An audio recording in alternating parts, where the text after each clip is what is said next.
Assalamu alaikum wa rahmatullahi wa barakatuh, mes frères et sœurs.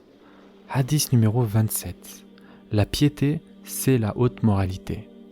D'après An-Nawas ibn Saman, radiallahu anh, le prophète sallallahu alayhi wa sallam a dit: la piété consiste en la haute moralité. Le mal est ce qui met ton âme dans l'embarras et qu'il te répugne que les gens le découvrent en toi. Hadith sahih rapporté par Muslim.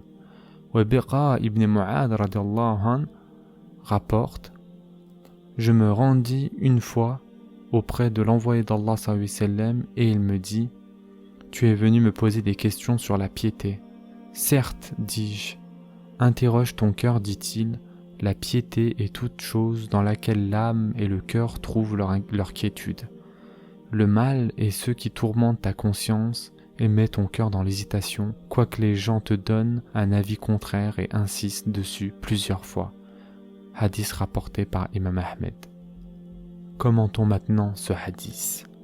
La piété consiste en la haute moralité. La piété est un mot qui désigne le bien, l'abondance du bien et la bonne moralité. Ceci dit, l'homme doit être magnanime et doit avoir un bon comportement. Quand l'homme a un bon comportement envers Allah Ta'ala et envers les serviteurs d'Allah Ta'ala, et il lui en résulte un grand bien, sa poitrine s'ouvre davantage à l'islam et son cœur trouve la quiétude dans la foi. Concernant le péché, le prophète sallallahu alayhi wa sallam l'a expliqué comme étant ce qui tourmente ta conscience, et ceci en s'adressant à An-Nawas ibn Saman, le noble compagnon. Quant aux gens pervers, les péchés ne troublent pas leur conscience et il ne leur répugne pas que les gens soient au courant de leurs péchés.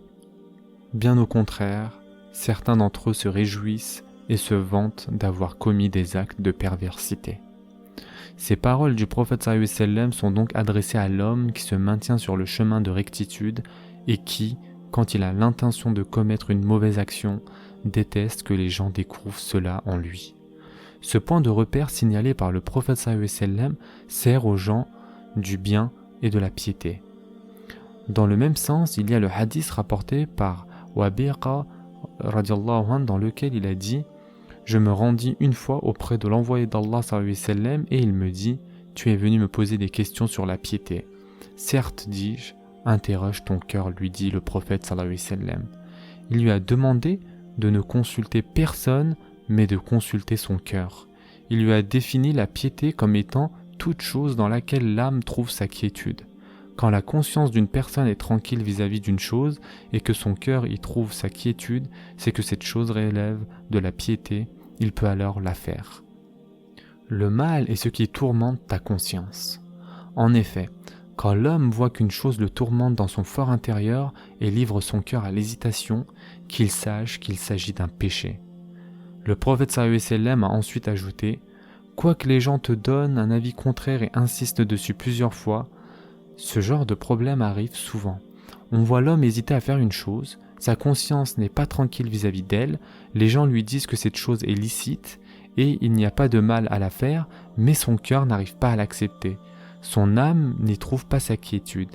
À celui-là, on dit que cette chose relève du péché et il vaut mieux qu'il l'évite.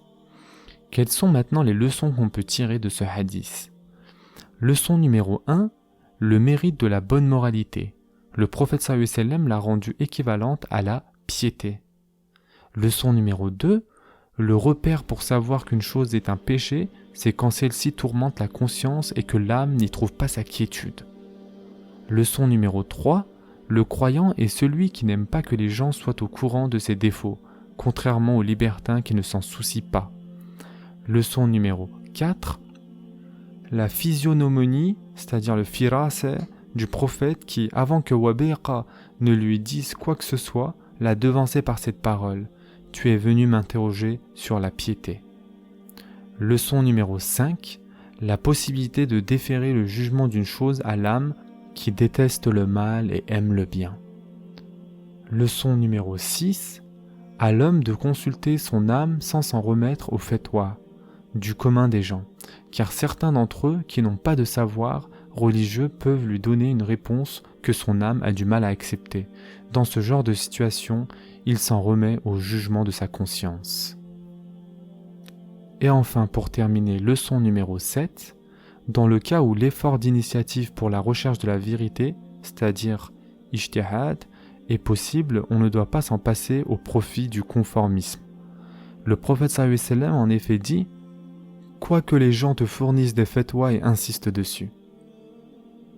Prenez soin de vous mes frères et sœurs et à très prochainement, Inch'Allah.